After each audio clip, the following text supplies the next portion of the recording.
Welcome to the book summary series.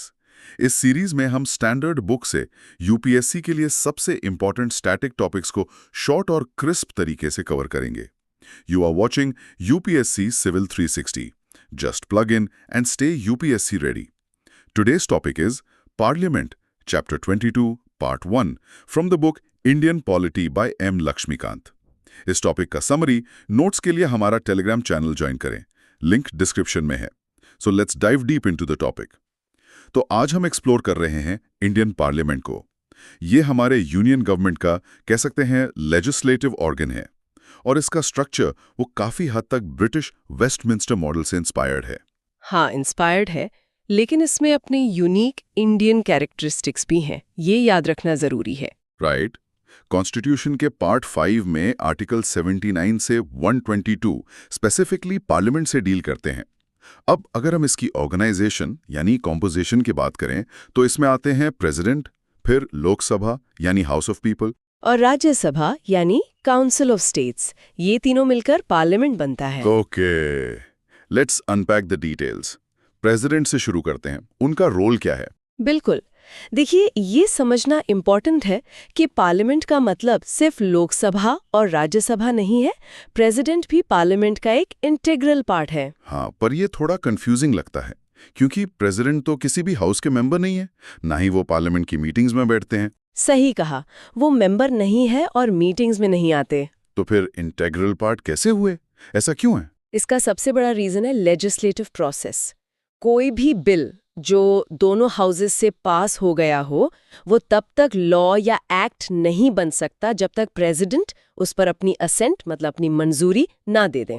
अच्छा, तो उनके साइन के बिना प्रोसेस कंप्लीट ही नहीं होता? एग्जैक्टली, उनकी असेंट फाइनल स्टेप है लॉ बनने का, इसलिए वो इंटीग्रल पार्ट है।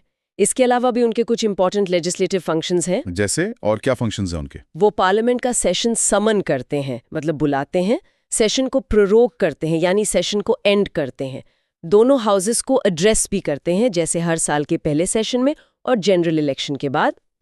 और जब पार्लियामेंट सेशन में ना हो तब अगर जरूरत पड़े तो ऑर्डिनेंसेस भी इशू कर सकते हैं। ये ऑर्डिनेंसेस पार्लियामेंट के एक्ट जितनी ही पावर रखते हैं पर टेम्परेरी होते हैं। Got it. तो एग्जीक्यूटिव हेड होने के साथ साथ लेजिस्लेटिव प्रोसेस में भी उनका रोल काफी क्रिटिकल है। ये अमेरिकन सिस्टम से अलग है ना? हाँ, बिल्कुल अलग है। अमेरिकन प्रेसिडेंट वहाँ की कांग्रेस यानी उनके पार्लियामेंट का कॉन्स्टिट्यूएंट पार्ट नहीं माने जाते। वहाँ सेपरेशन ऑफ पावर्स थोड़ा ज्यादा स्ट्रिक्टली फॉलो होता है इस मामले में। राइट। हमारे यहाँ पार्लियामेंट्री सिस्टम है तो एग्जीक्यूटिव लेजिस्लेटर से जुड़ा हुआ है। करेक्ट। और प्रेसिडेंट एक तरह से ब्रिज का काम करते हैं लेजिस्लेटिव प्रोसेस में भी। ठीक है, चलिए अब दोनों हाउसेस की संरचना यानी कॉम्पोजिशन ऑफ बोथ हाउसेस पर फोकस करते हैं। पहले Rajya Sabha, the council of states. Okay, Rajya Sabha, इसकी मैक्सिमम स्ट्रेंथ कितनी हो सकती है? शायद 250? हाँ, 250 मेंबर्स मैक्सिमम हो सकते हैं। इसमें से 230 मेंबर्स स्टेट्स और यूनियन टेरिटरीज के रिप्रेजेंटेटिव्स होते हैं और बाकी 12 मेंबर्स को प्रेसिडेंट नॉमिनेट करते हैं। लेकिन प्रेजेंट सिचुएशन में 250 नहीं है, कम है ना? हाँ, अभी 245 मेंबर्स हैं। इसका ब्रेकअप है 229 स्टेट्स से, 4 यूनियन टेरिटरी से और 12 नॉमिनेटेड। ओके, अब ये जो स्टेट्स के रिप्रेजेंटेटिव्स हैं 229, ये कैसे आते हैं राज्यसभा में? इनका इलेक्शन कैसे होता है? इनका इलेक्शन इनडायरेक्टली होता है, मतलब आम लोग डायरेक्टली वोट नहीं करते। स्टेट्स की जो लेजिस्लेटिव असेंबलीज हैं, उनके इलेक्टेड मेंबर्स एमएलएज इन्हें चुनते हैं। अच्छा, तो एमएलएज वोट करते हैं। और इलेक्शन का सिस्टम क्या है? फर्स्ट पास द पोस्ट तो नहीं है? नहीं, यहाँ सिस्टम है proportional representation, PR, specifically single transferable vote, STV के थ्रू। इससे अलग अलग पार्टीज को उनकी स्ट्रेंथ के हिसाब से रिप्रेजेंटेशन मिलने की कोशिश की जाती है। और स्टेट्स को सीट्स कैसे अलॉट होती है? सबको बराबर? नहीं, बराबर नहीं। सीट्स का एलोकेशन पॉपुलेशन के बेसिस पर होता है, और इसके लिए 1971 सेंसस के फिगर्स यूज किए जाते हैं अभी तक। पॉपुलेशन बेस्ड, तो इसका मतलब बड़े स्टेट्स को ज्यादा सीट्स? हाँ, बिल्कुल। If we connect this to the bigger picture, इसमें काफी वेरिएबिलिटी है। जैसे उत्तर प्रदेश सबसे ज्यादा पॉपुलेशन वाला स्टेट, उसके 31 मेंबर्स हैं राज्यसभा में, जबकि छोटे स्टेट्स जैसे त्रिपुरा, वहां से सिर्फ 1 मेंबर है। तो ये यूएसए के सेनेट से बिल्कुल अलग है। वहां तो हर स्टेट को बराबर रिप्रेजेंटेशन मिलता है, राइट? पॉपुलेशन चाहे कितनी भी हो। एग्जैक्टली। यूएसए में हर स्टेट से 2 सेनेटर्स आते हैं। वहाँ स्टेट्स की इक्वालिटी पर जोर है सेनेट में, इंडिया में पॉपुलेशन को वेटेज दिया गया है। ये डिफरेंस फेडरलिज्म के डिस्कशंस के लिए इम्पॉर्टेंट है। ठीक है, स्टेट्स का रिप्रेजेंटेशन क्लियर हुआ। अब यूनियन टेरिटरीज का क्या है? वहां से 4 मेंबर्स हैं अभी, उनका रिप्रेजेंटेशन कैसे होता है? यूनियन टेरिटरीज के रिप्रेजेंटेटिव्स भी इनडायरेक्टली ही चुने जाते हैं। इनके लिए एक स्पेशल इलेक्टोरल कॉलेज बनाया जाता है जो स्पेसिफिकली सिलेक्शन के लिए होता है। और सिस्टम वही PR/STV? हाँ, सिस्टम वही है, प्रोपोर्शनल रिप्रेजेंटेशन बाय STV। लेकिन अभी सिर्फ 3 यूटीज को राज्यसभा में रिप्रेजेंटेशन मिला है, दिल्ली, पुडुचेरी और जम्मू एंड कश्मीर। बाकी यूटीज की पॉपुलेशन इतनी कम है कि उन्हें रिप्रेजेंटेशन नहीं दिया गया है। Got it. और फिर आते हैं 12 नॉमिनेटेड मेंबर्स। इन्हें प्रेसिडेंट नॉमिनेट करते हैं, इसका क्या बेसिस है? ये वो लोग होते हैं जिन्हें आर्ट, लिटरेचर, साइंस या सोशल सर्विस में स्पेशल नॉलेज या प्रैक्टिकल एक्सपीरियंस हो, बेसिकली अपनी फील्ड के डिस्टिंग्विश्ड लोग। इस नॉमिनेशन के पीछे क्या सोच है?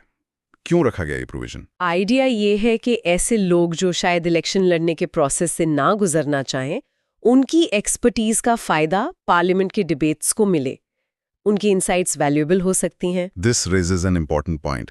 US सेनेट में तो ऐसा कुछ नहीं है, वहां सब इलेक्टेड होते हैं। करेक्ट, US सेनेट में नॉमिनेटेड मेंबर्स नहीं होते।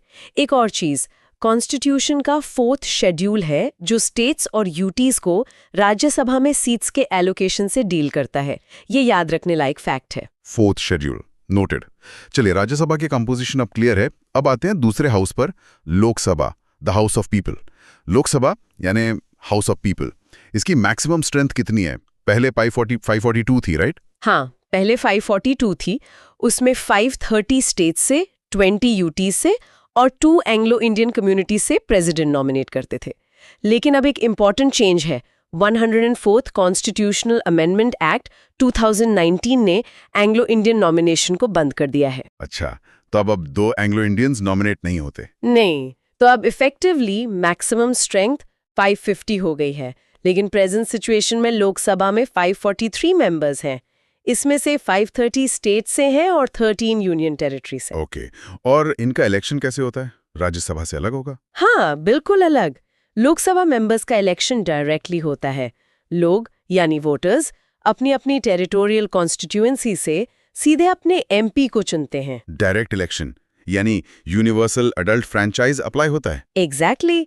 हर इंडियन सिटीजन जो 18 इयर्स या उससे ज्यादा का है और जिसे कानूनन डिस्क्वालीफाई नहीं किया गया है, वो वोट कर सकता है। ये 18 इयर्स वाली age limit 61st constitutional amendment act से आई थी, पहले 21 थी। राइट। और इलेक्शन सिस्टम कौन सा? STV तो नहीं होगा ना यहाँ? नहीं, यहाँ यूज होता है first past the post system. इसको सिंपल मेजॉरिटी सिस्टम भी कहते हैं, हालांकि टेक्निकली ये रिलेटिव मेजॉरिटी है। मतलब सिंपल मेजॉरिटी का क्या मतलब है यहाँ? मतलब एक कॉन्स्टिट्यूएंसी में जितने भी कैंडिडेट्स खड़े हैं, उनमें से जिसे सबसे ज्यादा वोट्स मिलते हैं वही जीत जाता है, भले उसे टोटल वोट्स का 50% से ज्यादा ना मिला हो, बस बाकियों से ज्यादा होने चाहिए। अच्छा, तो एब्सोल्यूट मेजॉरिटी जरूरी नहीं। इसका रिप्रेजेंटेशन पर क्या असर पड़ता है? असर ये पड़ता है कि पार्टी को मिले वोट परसेंटेज और सीट्स परसेंटेज में बड़ा फर्क हो सकता है। कई बार कम वोट शेयर वाली पार्टी भी ज्यादा सीट्स जीत लेती है। जैसे एग्जाम्पल के तौर पर 2014 इलेक्शंस में NDA को अराउंड 31% वोट मिले थे, पर सीट्स में क्लियर मेजॉरिटी थी। तो ये सिस्टम स्टेबिलिटी देता है शायद, पर रिप्रेजेंटेशन उतना प्रोपोर्शनल नहीं रहता। डिबेट का कोर इशू है। अब यूनियन टेरिटरीज के जो 13 मेंबर्स हैं लोकसभा में, उनका इलेक्शन। हाँ, यूनियन टेरिटरीज के रिप्रेजेंटेटिव्स लोकसभा में कैसे आते हैं?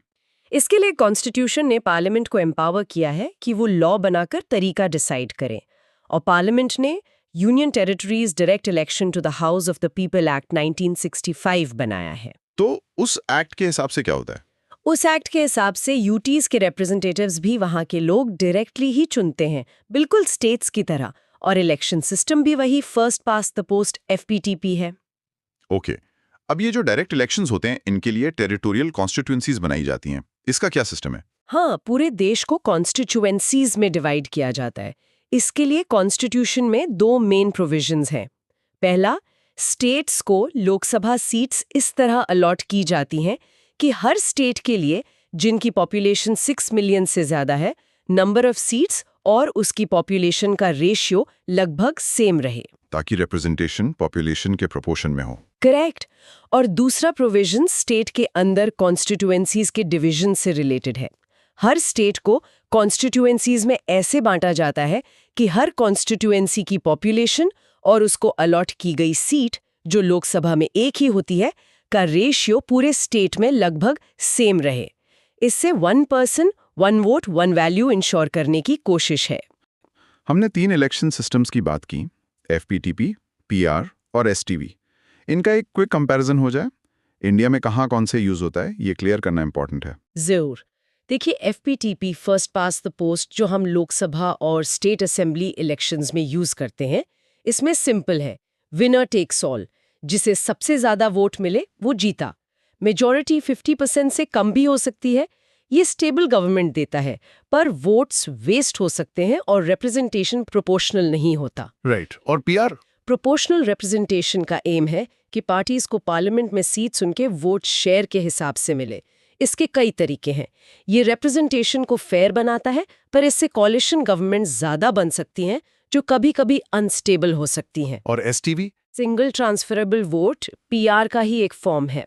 ये हम इंडिया में प्रेसिडेंट, वाइस प्रेसिडेंट, राज्यसभा और स्टेट लेजिस्लेटिव काउंसिल्स के इलेक्शंस में यूज करते हैं।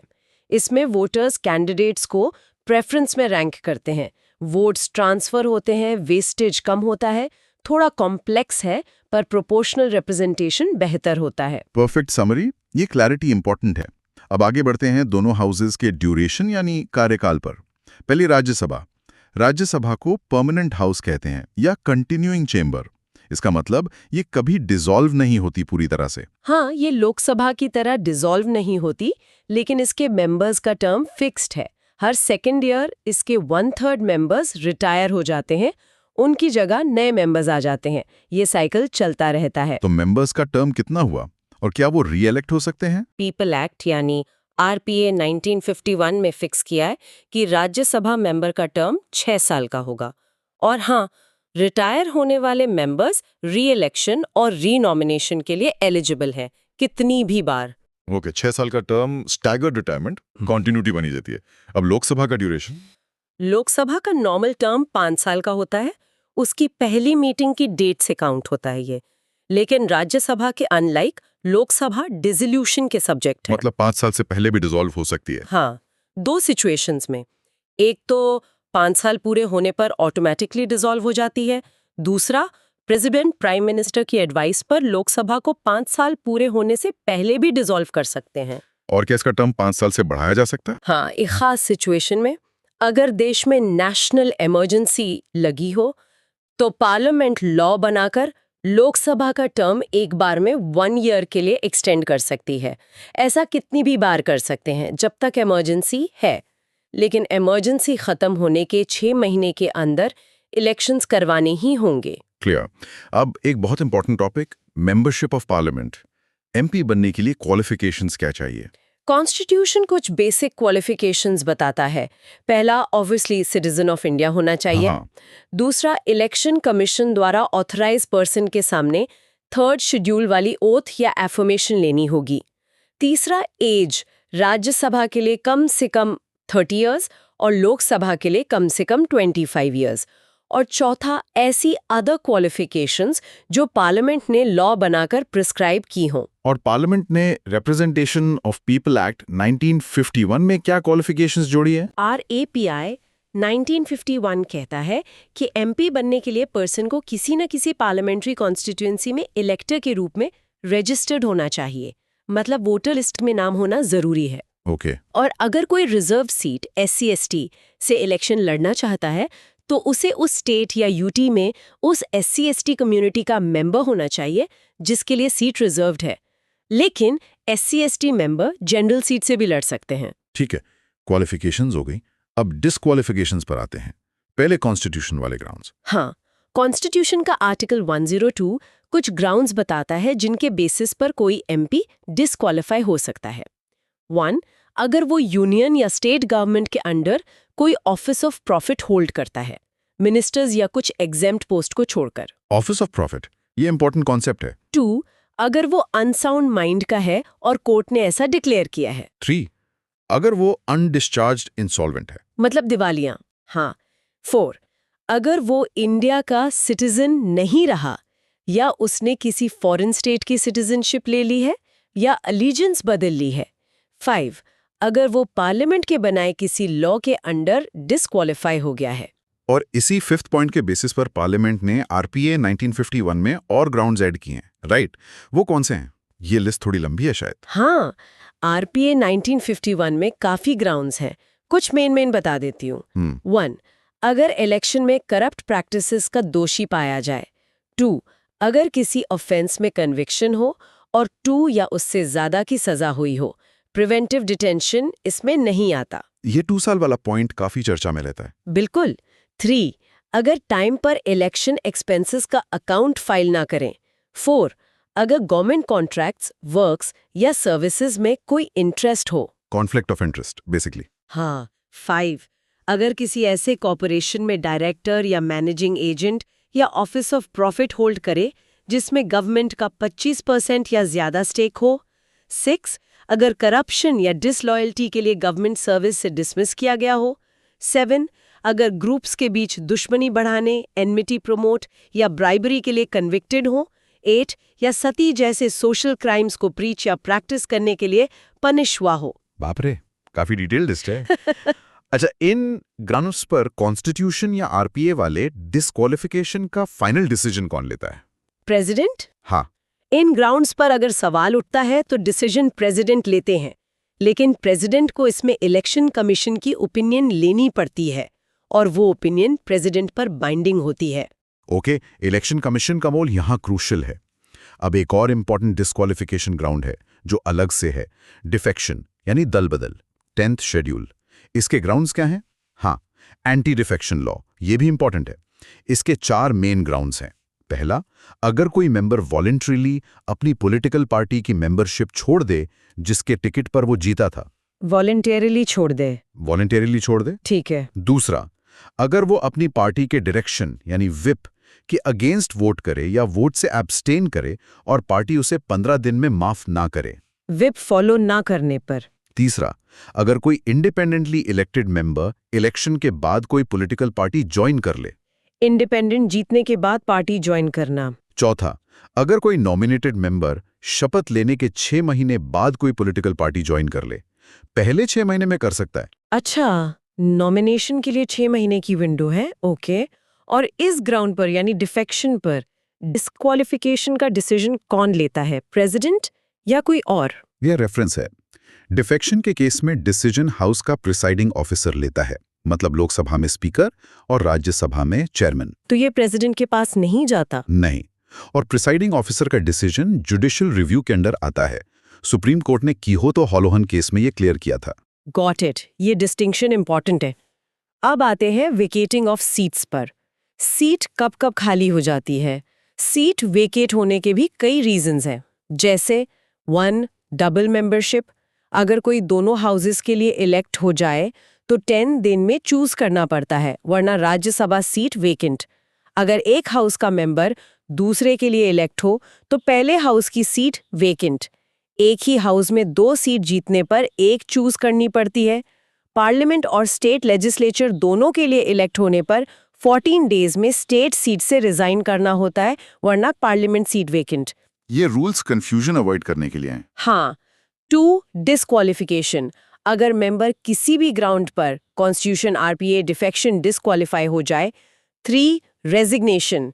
मेंबर खुद प्रिजाइडिंग ऑफिसर को रेजिग्नेशन दे सकता है, वॉलंटरी रेजिग्नेशन। 4, एब्सेंस। अगर कोई मेंबर हाउस की परमिशन के बिना 60 डेज से ज्यादा कंटिन्यूअसली मीटिंग्स से एब्सेंट रहे, इसमें हाउस प्रोरोग या 4 दिन से ज्यादा अडजर्न होने का टाइम काउंट नहीं होता।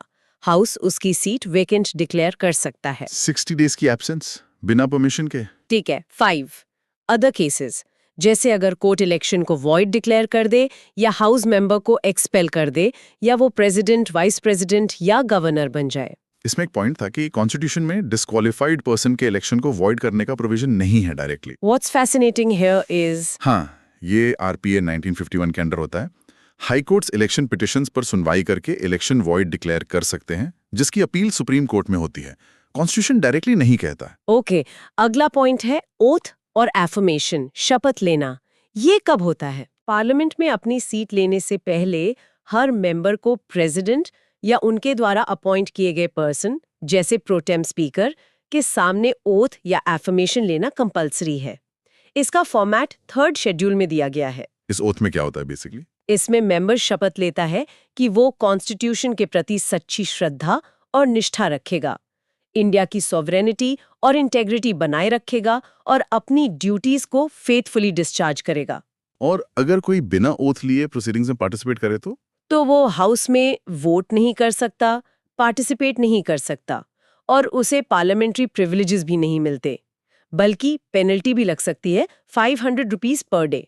लास्ट पॉइंट इस सेक्शन का, सैलरीज एंड अलाउंसेस। एमपीज को सैलरी कौन डिसाइड करता है? मेंबर्स की सैलरीज और अलाउंसेस पार्लियामेंट खुद ही लॉ बनाकर डिटरमिन करती है। इसके लिए एक एक्ट है, salary allowances and pension of members of parliament act 1954। ये एक्ट एमपीज के लिए पेंशन का प्रोविजन भी करता है। पेंशन भी मिलती है? हाँ, और एक टेक्निकल चीज, लोकसभा के स्पीकर और डेप्यूटी स्पीकर और राज्यसभा के चेयरमैन और डेप्यूटी चेयरमैन की salaries consolidated fund of India पर चार्ज्ड होती हैं, उन पर पार्लियामेंट में वोटिंग नहीं होती। ये था आज का UPSC book Indian polity by M A. Laxmikanth का समरी ऑडियो बुक। अगर आपको ये फॉर्मेट हेल्पफुल लगा तो इसे लाइक और शेयर जरूर करें ताकि और एस्पिरेंट्स भी बेनिफिट ले सकें। और सब्सक्राइब करें हमारे चैनल को, जहां आपको कई अन्य स्टैंडर्ड बुक्स की ऑडियो समरीज मिलेंगी नोट्स के साथ। हमारी कोशिश है कि आप कहीं भी कभी भी सुनकर अपनी तैयारी जारी रख सकें। मिलते हैं अगले एपिसोड में एक और इम्पोर्टेंट टॉपिक के साथ। धन्यवाद और जय हिंद।